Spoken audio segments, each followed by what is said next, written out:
Wednesday, and Thursday, with 0 week and 2 open dates. We've handled it a little bit differently. We don't hit as much during the open weekend. When you start looking at national stats, there's more injuries in preseason and open weekends than any other time during the year. So you have to be smart because there's, in some cases, they're not as excited about a game and they're tired. And, you have to be careful with that focus throughout the week. So we had our guys watch the Georgia Tech Virginia game and make notes. Scouting report notes. We had them do the same thing with Pitt Louisville, and that's fun when you've got some time off on a Saturday to watch everybody else play. And then your coaches can say, act like you're playing the game, and write down these notes. Answer these questions for me. What did you see, and how would you have attacked that differently than maybe someone that was doing it during the game? And they also see how crazy college football is. I'm starting to show them every Sunday all of the scores, and I'm asking them what their thoughts are. Who's going to win this game? Just like the Duke-Miami game, we played both, so it's fun for us to sit there and say, how many people think Duke's going to win the game? How many people think Miami? And the guys are learning more about college football just by watching it. And then the other thing that we talked about are the polls. It's fun to be ranked. The guys haven't had a lot of attention this year. A lot of people are talking about the coastal race. A lot of people are talking about the conference championship game. And I told them, let's put all of that to bed on Sunday, because the only ranking that matters is the one at the end of the year. The resumes start with the first college football playoff, and that's when people have some idea of where the experts think you should be rated. But really, truly, the ranking at the end of the year is the only one that matters, because you're one loss away from being back out of it anyway. The other thing is, why talk about the coastal until you win it? You've got to earn your right, and we've got a 5-game season, and we've got a very difficult 5 games. So we shouldn't be thinking about anything except Pitt. We've had 2 great games with Pitt up there. Both of them came down to overtime, and we lost both of them. So they've been tougher than we have. They've made the plays at the end of the game that we haven't. Coach Narduzzi does a tremendous job. They're 9th nationally and 1st in the ACC in time of possession, and that's how Notre Dame beat us, because they just kept the ball. And I'm sure that'll be the Pitt plan. Pat loves to run the ball, be physical. They've got the best running back in the country. He's leading the nation in rushing. And then they've got one of the best defenses in our league, 3rd best, I think, in the league. And they're only giving up 33% on 3rd downs. And we've done a very poor job offensively against them for the last 2 games on 3rd down and in red zone offense. We've only scored 2 touchdowns against that defense in our 2 games. So got our hands full. This should come down to another really, really tight game. Glad we're at home. National TV game, sell out. Should be a lot of great recruits here, but excited about the weekend. Questions? Is there anyone who's gotten every single game correct for the predictions that you asked them? No, it's fun to watch them, because what it does for me after I say, okay, let's pick Virginia, Georgia Tech. How many think Virginia and why? How many think Georgia Tech and why? And then on Sunday I come in and say, you guys have no clue. And what it shows them is you got to play. Nobody really knows. All these games are coming down to the end. They're really close, and that's just the way college football's become. There's more parity than ever before. When you watch the rest of the nation, you see how crazy things are. Does any of it help you understand your team a little bit better at all? What it helps is to tell them that you've got to play every week. And what we talked about back in the spring is that you got to practice to a standard of excellence, and you got to play to a standard of excellence every week. And I've told them some teams don't play well, some teams turn the ball over. And I give them stats of what happened during the game and why. And just trying to show them that Don't sit here and say we're better than this team. It doesn't matter. It's who's best that day. And it's more that way right now, Andrew, than I've ever seen it. It is definitely the team that plays the best on that day. Is that sort of the mission behind having them do that, so they understand? Absolutely. I want them to understand that we're not the only ones that have emotions. We're all human beings. There's injuries with everybody. People are tired. I've talked to the guys that want to be in the NFL. I said, okay, we've played 7 games. NFL plays 24 if you go to the end. So you're tired, you're banged up, you want to be an NFL guy? You're a third of the way through the season, man. So wake up. Wake up. Mack, with Pitt coming off the tough loss to Louisville, are you sort of looking at them the same way you looked at Notre Dame and Miami when they were coming off of tough losses, and you think you're pretty much going to get their best shot this Saturday? Yeah, absolutely. We've gotten everybody's best shot all year. And I've told the team, good for you. That's a compliment to us, and that's just why you don't have to wonder about who's going to come in. Mack, you mentioned the multiple bye weeks, 0. How do you weigh keeping momentum going, specifically on offense, and then making corrections, getting healthy and all that, with this sort of disjointed season? Tommy, I should have mentioned it. I think I wrote it down here, but after the first 3 weeks, we divided the season up into 3 segments. After the first 3 weeks, we had total self-evaluation and being really hard on us of what have we done well, but what do we need to fix? And how do you fix it? Coach Bowden always said, don't keep practicing bad stuff. If it's not working, change it. And it's very simplistic, but it's so true. And John Lilly worked for him, and he said he really meant that. Every day he'd say, this is bad, fix it. Don't keep doing the same stuff. So we had a harsh conversations all week again about where are we improving and why. Why haven't we scored touchdowns against Pitt? We've given up too many sacks against Pitt. I mean, multiple sacks both games. They're a blitzing team. They're really good up front. But what do we do to change that?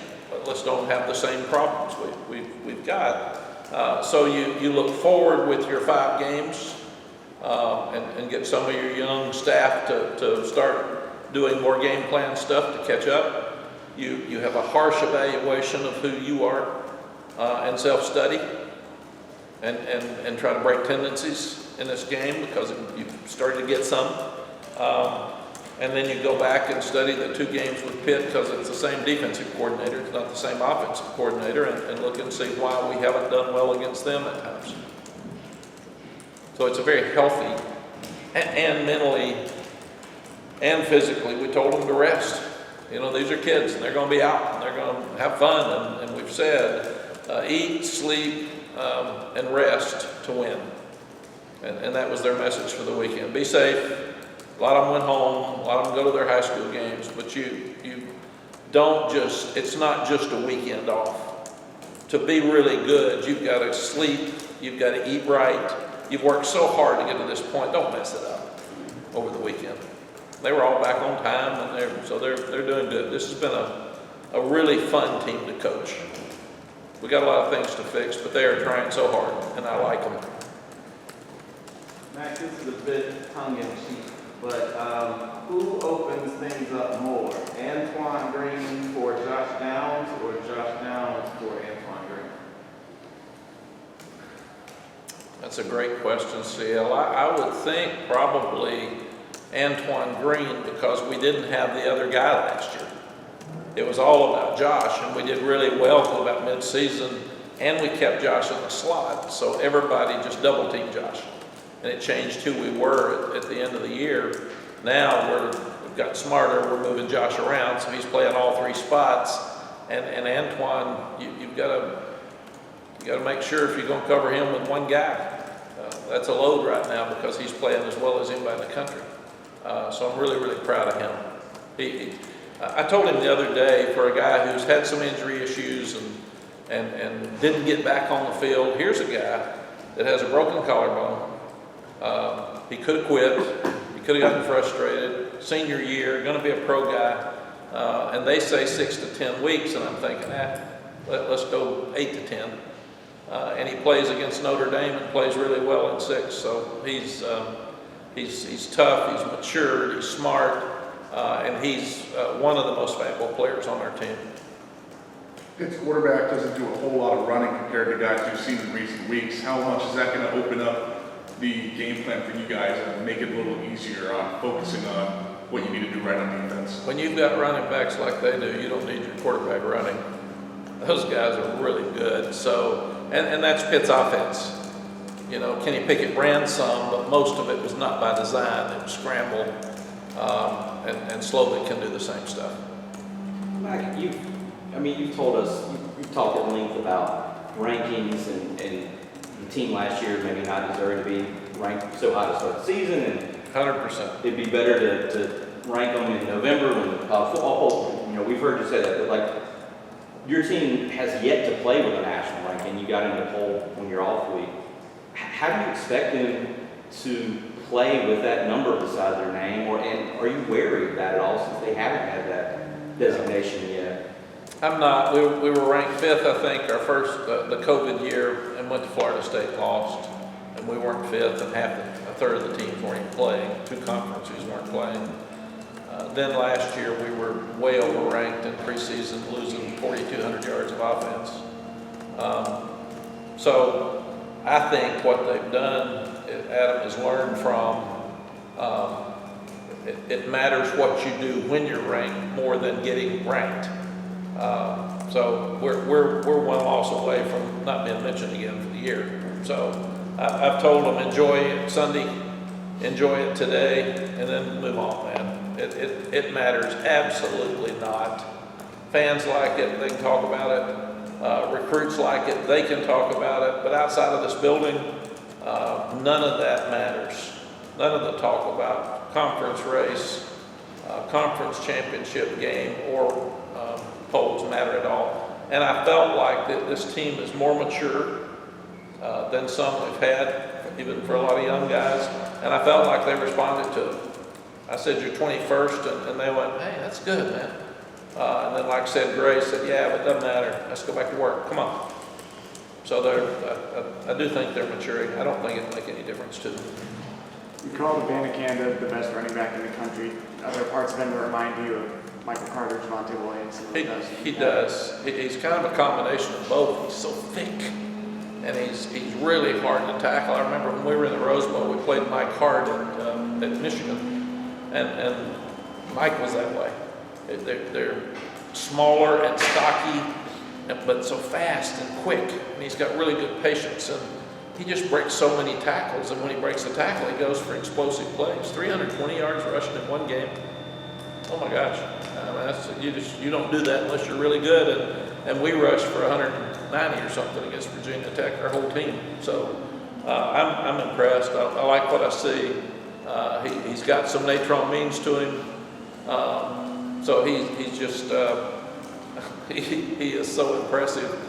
And when you go into a game, you got a guy that gets your attention, that changes games, and he's that guy for them. They've got an older offensive line. They're very physical, obviously.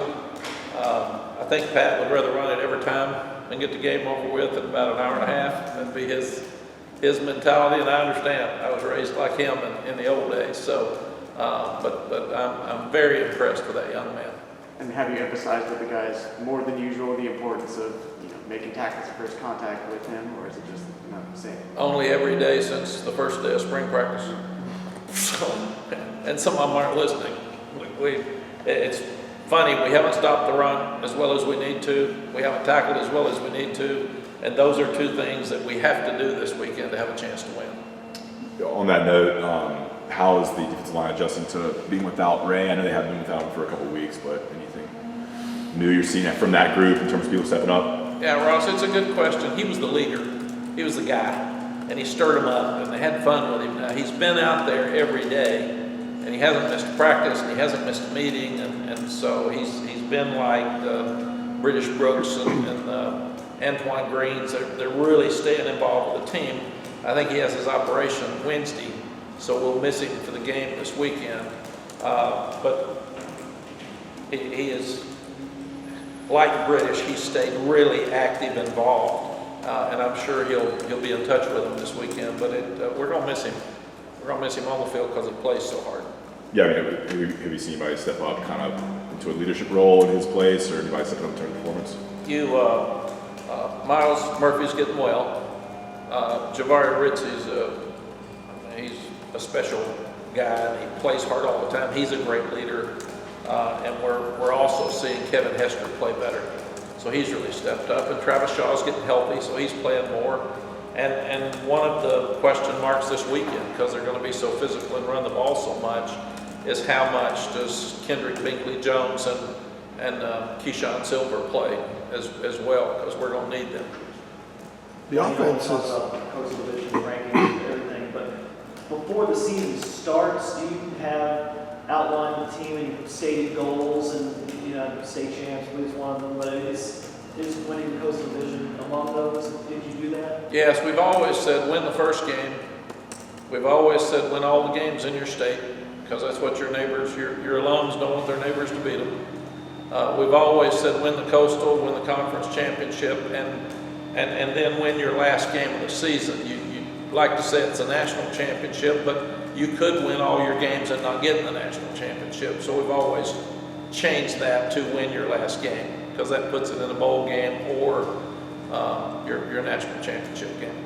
Pitt scored the majority of their points in the first and the last quarter of the game. How important is it going to be for Drake May and this offense to score and take advantage in that second and third period, or quarter, excuse me? Well, it's always really important. I've always overemphasized probably the last 5 minutes of the half and the first 5 minutes of the second half. In watching who scores first has an advantage. Pitt scored first against us the last two games we've played them. Whoever's leading at halftime has an advantage. Pitt has led at halftime in both of those games. In fact, last year it was 23-7. And our kids have come back and fought. We're first and goal from the 2 last year with 1:16 left in the game and don't win. So I think that just makes this an exciting matchup, because these teams have been very, very similar for the last two games. your offense has had a lot of success throwing the ball in the middle of the field and various distances. How much of that is the tight ends, and how much of that is just Drake's vision? And if it is Drake's vision, how would you kind of gauge him with some of the better quarterbacks you've had with respect to vision and seeing stuff? I think it's both. He's tall, he can see, he throws to so many different receivers. He's got the quick release, he can throw on the run. Our tight ends are more involved with our offense than ever before, and that's really helped us. CL, I think that's another reason our tight ends have taken some pressure off Josh, too, because we weren't throwing to them as much in our past. So now you've got J.J. Jones is a factor, you've got Antoine Green is a factor, but the tight ends are a huge factor in what we're doing now. I do think they're also the reason we're scoring more touchdowns instead of just field goals in the red zone, because we're running better and we're throwing to the tight ends. But all of those, I think, are a factor, Andrew, and he's as good at finding the second and the third receiver as I've ever seen. You've got to do a really good job of factoring that against the pressure that Pitt puts on, because you have to get the ball out of your hands, and we've had too many sacks in these previous two games. With that and Drake's ability to run, how much does that stress linebackers when you guys face teams? It really stresses linebackers, because just like the last play of the Duke game, Gene Chizik did a smart thing, and we had Noah Taylor spying their quarterback. And when the ball was thrown, Noah's tall enough, he could jump up and bat the ball for the interception. But you're not going to stop the quarterback runs on scrambles in most cases unless you shadow him with somebody, and that takes away from your defense. You're taking a guy for him because he's the extra player, and you try to run games up front with X stunts and tight end tackle stunts and to change the quarterback draw and knock up the scramble and get the running zones. But these really good runners have a way of just sliding and getting through, and then linebackers are dropping. If it's man coverage, everybody could be gone, and you can run for 20 yards. So It's really, really important that you've got a quarterback in modern day football that can make some plays with his feet. It changes everything you do defensively. You've mentioned several times how much the Pitt loss last year bothered you and stuck with you after the fact. Have you gotten a sense from the guys, the veterans that were there last season, that they took that loss personally as well? They were bothered in the same way? Michael, we try not to talk a lot about the upcoming game until we get to it. And last week, I didn't want to play in Pitt last Tuesday. I wanted to enjoy beating Duke because that was important. It's a huge game for us. So we haven't talked a lot about Pitt yet. We worked on Pitt last week, but we'll build into the game plan and the motivational part as we grow this week. And that sequence at the end, the sequence at the first will be brought up because they just jumped all over us. Us coming back will be a great positive, but you've got to win the game when you're first and goal from the two. And then I think Kim Kelly dropped an interception right at the end of the game, so we had opportunities, we just didn't finish. And this team is finishing better than last year's team. And I do think that we've got to play well, but we got to plan on this being another close game. This team obviously has higher aspirations than just a regular bowl game, but being already bowl eligible, does that take the pressure off? Do the kids feel like something's been taken off their shoulder at all, even though there's something more they want to get? I don't feel like it takes pressure off of them because their expectation is to win a lot more than 6 games every year. I think it's a pride factor that they've already won as many as they did last year when they played 13 games. But I do feel like that it gives them more motivation because now you've reached one of those goals, and that's to have an extra game. And now you're trying to see how high that level can go from this point to the end. Mack, the bye weeks obviously are a chance to reset, I guess, and you hit the first bye week, which you played 3 games, and with Drake, I'm asking about Drake. It seemed like after those first 3 games, everybody was kind of like, wow, this guy's pretty dang good. But now, you played some more, and you're here with the last 5 games. Like, have you reset your expectations at all for Drake this last week or so as you've had a chance to reflect on what he's done through the first 7 games? Have you said, okay, I have to look at him in these terms here during the stretch run? We haven't done it with him as much as your quarterback controls who you are offensively. And we're throwing the ball better right now than we're running it. So we've tried to be so balanced. And right now, if you're throwing it better than running it, you need to do what you do best. So we're looking at who we are, and we're looking at the personality of our offense and what gives us the best chance to win the next 5 games. And so we've been a little bit more of a throw first, run second team. We've been a little bit more of a throw to the backs to get them more yards than just rushing yards with some flares and screens and even the draws. So the offensive staff is doing a really good job of figuring out who this team is and making adjustments. And that's hard to do because sometimes you want to be this team, and if you're not, you're stubborn and you force yourself to be it. And I like what we're doing. As much as I'd like to be like Pat and run the ball and be physical all the time, we've got to be us. And we've got to be the best the best team that we can be within who we are. And with Drake, right now he's playing as high a level as anybody in the country. So we've got to make sure that we use his skills and his benefits to be the best offense we can be.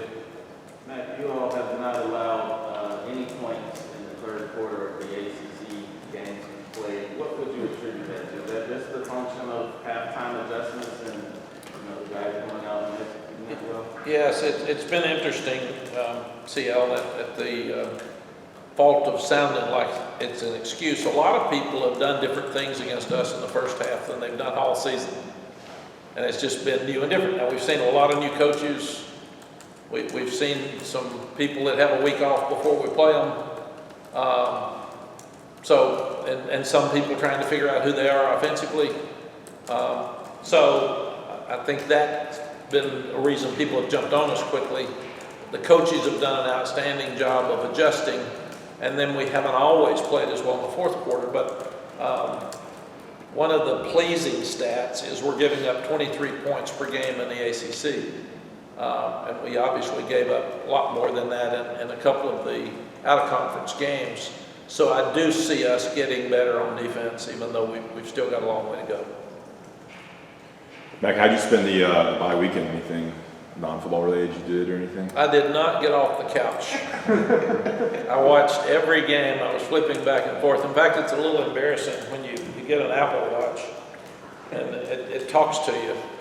And I don't like it all the time, but when it says, you're off to a slow start, I said, I got it. It's going to be a slow day. And then when it says, you need to stand up, you haven't stood up for a while. And then embarrassingly, at the end of the day, Sally said, how many steps did you take today? Because like Andrew, I've been working on the 10,000 steps a day, and I looked at it and it had 243.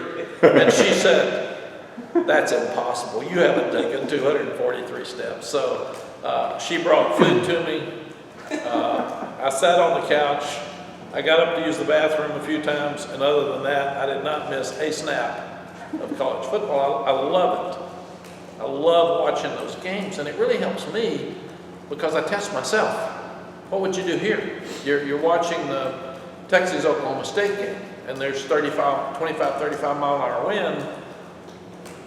Do you defer and take the wind? That happened to us against Coach Osborne when I was at Iowa State. There's 35 mile an hour winds. Here's Coach Osborne. He takes the wind instead of the ball. And I said, how dumb is that? And here's a Hall of Fame coach that I'm calling dumb when I was probably 30. We were down 17-0 at the end of the first quarter because they were 3 and out in a short punt. So it makes you think about, do you take the wind instead of the ball if it's a really windy game, and we don't have that much wind here, and you did in the Big 12, or do you take the wind the third quarter instead of the fourth quarter, because the later the day goes, the more the wind lays down. So there's just things like that come up all over the place all the time. Looking at the analytics of other coaches. When do they go for fourth down? When do they not? Who really believes in being aggressive and taking risk, and who doesn't? Seeing how games change. The Miami game, 8 turnovers. Talking to our guys about that Sunday. You got to protect the ball. We say it every day, but it's real and it's facts. So I love watching those games, and it really tests me. And I test myself because I'm trying to be both head coaches during the game and looking at the things I would do or adjust and see why. Clock management's always one that's it's critical and it's tough. When to use your timeouts, and if you got under 3 minutes, you start using those timeouts to save them if they may score and you got to get the ball back. So it's a great reminder and test for me every Saturday when I get to watch games. What's the food situation look like for you on the couch? The food situation. Sally's Italian, and one of the reasons I'm too big is she feeds me really well.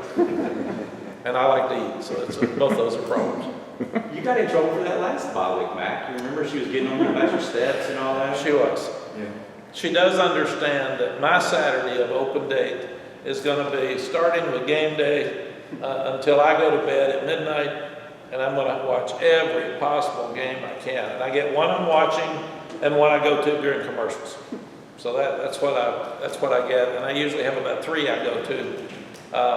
And I keep my phone to see scores, so I can go to the ones that are the closest. I've got a lot of friends that I pull for, so I want to see them. So it's one of the joys in my life is Saturday of college football when we're not coaching. Do you always watch it as a coach, or do you sometimes just find yourself watching it as a fan of the sport and the spectacle that is college football? No, I've never been a fan. I've always been a coach. So it's a good question. I hadn't thought about it, Andrew, but I watch every play as a coach, and it really helps me. That's what, that even when I'm watching our opponents, I do the same thing to see who they are. Are they going to fake kicks? Do they have a history of faking kicks? Do they have a history of going for fourth downs?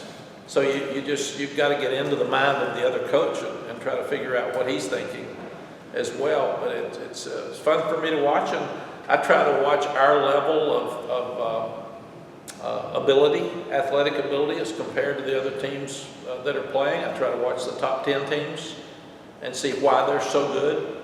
I try to watch. I watch Virginia, Georgia Tech on Saturday night because we play both of them on Thursday night because we play both of them the next 5 weeks. So I let them talk about your meals for me.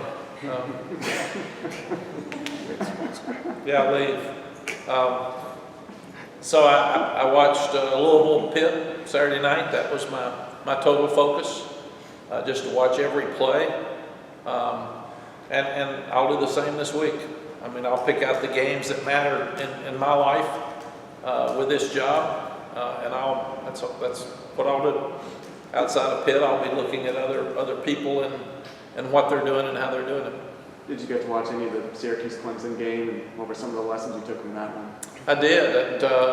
Syracuse has played really, really well, and they're playing great defense. I think Clemson's first in total defense, and they're second in the league, and I wanted to see why.